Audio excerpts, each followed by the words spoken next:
What's the deal, family? Back with another Ellis Exchange Black Money Podcast video.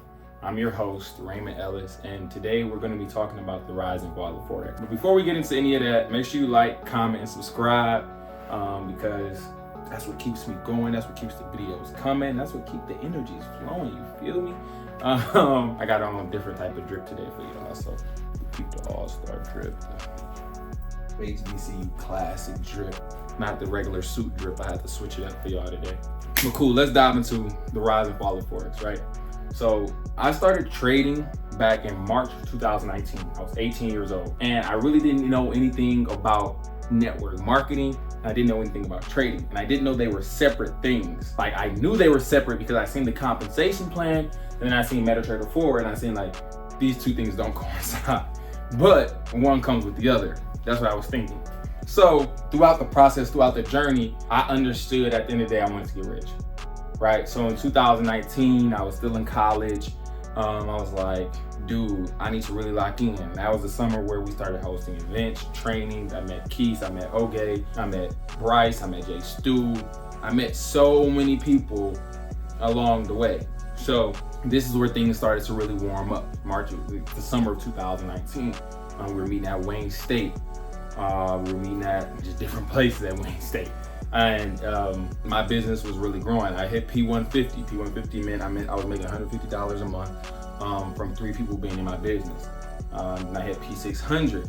I was making $600 a month from 12 people being in my business. And I hit P1000. This was all within the course of that summer. In 6 months, it was just growing. My business was just growing. I was trading. I was hosting events at my school, and my business was obviously just growing. It was going slow, but it was growing. I hit P600. I didn't hit P1000 yet. Then February, fast forward, February of 2020 came COVID. Boom, my school says, everybody go home. Classes will be online for the rest of the year. There's the pandemic, the world shut down, whatever. I'm like, okay, deuces, F this school stuff. I'm about to figure out how I can position myself for the future financially because I need money now. My brother had a studio apartment, right? Me and my girlfriend was living in his living room. We were sleeping in his living room on a blow-up air mattress. Literally, that was that, summer of 2020, or 2020 spring and summer. And it was crazy. Like, I was like low-key discouraged. Like, bro, I don't have no money. I can't stay with my mom because I'm not making any money and she's gonna want me to make money. I gotta stay with my brother, and eventually he's gonna want me to make some money too. So I need to figure out how I can get it back today. And that's when I really started to take off with trading. Like, I really locked in, really understood trading to a T, and I had a massive trading day. Grew my trading account from $500 to $3,500. The day I did that, I was like, I can really get rich from this. So I really locked in with marketing at that point because I was in school for marketing. So I'm like, I might as well use what I'm kind of learning, or just use what I know already about marketing and really push this product, push this service, push I Am Academy, not knowing that trading I Am Academy was different. I was pushing I Am Academy, hence I was pushing trading. So it really helped me understand, like, Jesus, there's really levels to this, because yes, I had a $3,500 day, but there's people having $20,000 a day, $10,000 a day that I'm seeing do it. So I'm like, oh, I need to go harder. And I did.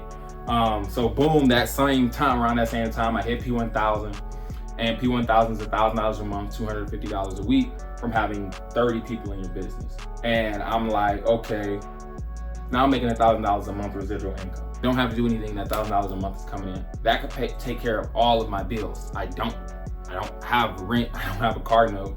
So I'm really Gucci as far as that's concerned. Well, I did have a car note, but it wasn't one of those P150, P1000, P1000 checks that took care of my car note. Fast forward a little bit, throughout that summer, I had a Bitcoin trade. This is crazy. Bitcoin trade ended up going from, it was a $10 trade, grew my account to $13,000 from $10. It was $10, you grew to 100, got out, grew that 100 further. And that's when I was like, okay, I gotta boss my life up. So I went and got a Jeep SRT. That's all on my Instagram, and you guys already know, it's all there. All of the information is there for you. Got a 2020 Jeep SRT. I got my own house. I got my first place. And it was literally all in this all happened literally 6 to 8 months of me leaving school. So everything was happening at such a fast rate. I didn't even realize what was really going on at the time. You feel me? So that being said, it's like, dang, a whole year just went by almost. And I got a new house, I got a new car, and life is really great. I'm not going back to school. That's when I made the decision I'm not going back to school. So I left school, I'm like, skip it.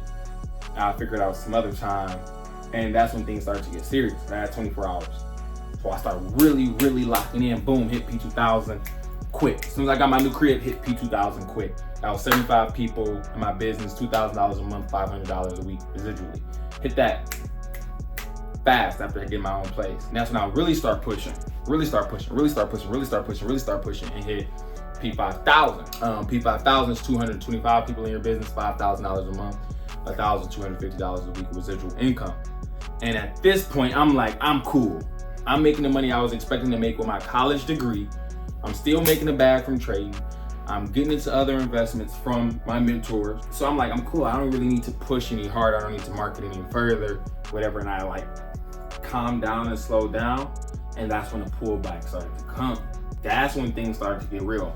My mentor, she hit chairman 10. So she was making $10,000 a month, $250 a month residually. So we wasn't slowing up, but we was like, we did chill out. We did like, we making rack A's. This time I'm 20, 21. She's 20, she's 21, 22. She's only a year older than me. So we're all making six figures or more at 20 and 21 years old. We just living life. Like, I went to every major city you could think of. The only place I haven't been, or the place I have been, is like, I went to LA multiple times. I went to San Diego, Orlando, Miami, Houston, Dallas. Can't really think of all of the places right now because my brain is like frozen. But we traveled to a lot of different places. New York, all types of places, and hosted events, met all different types of people. I literally went on a tour I did 24 cities in 30 nights. So I literally did a tour around the entire country, for real. And it was amazing. I met so many different people, and that's how I really got to know. A lot of my subscribers are from when I went on tour, and they now follow my Instagram and went from my Instagram to my YouTube. So I'm grateful for y'all to this day. That being said, it's like growing Forex, like the rise and fall of Forex really helped me grow and understand how marketing and how the world really works, right? So boom, pullback comes, everybody, along the whole time we're trading, people were saying Forex is a scam. Whole time, there was never no scam involved. People just pushed marketing more than they pushed trading, which are two separate things.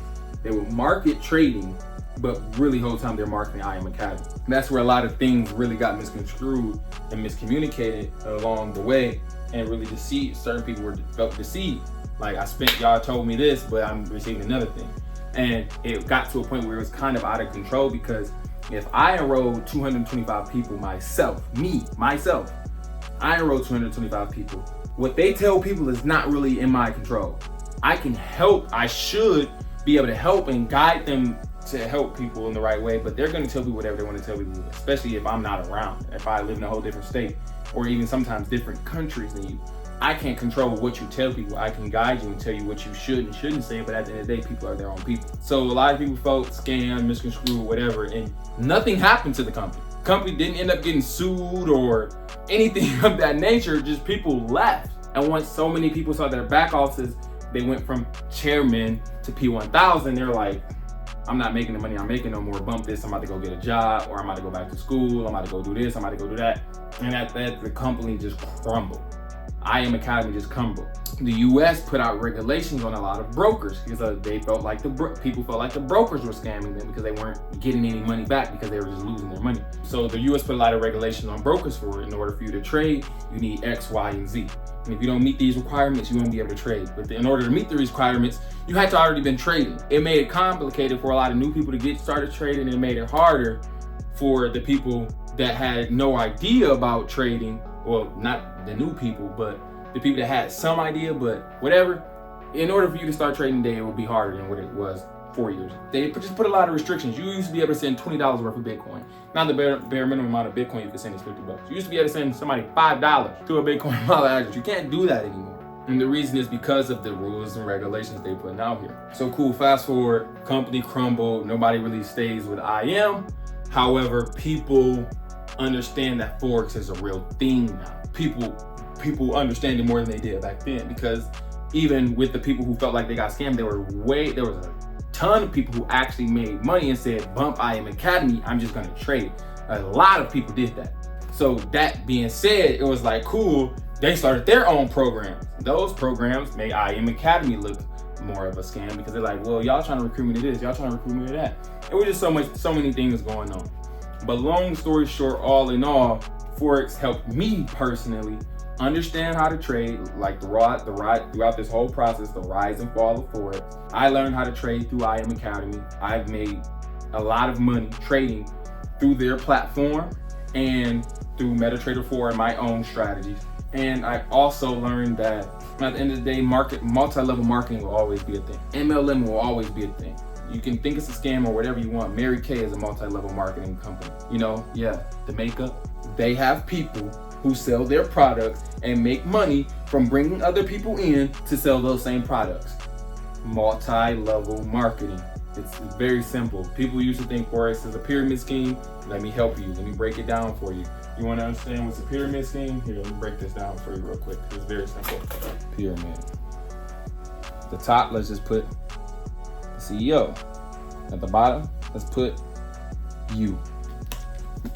How will you ever get there if you work at any company?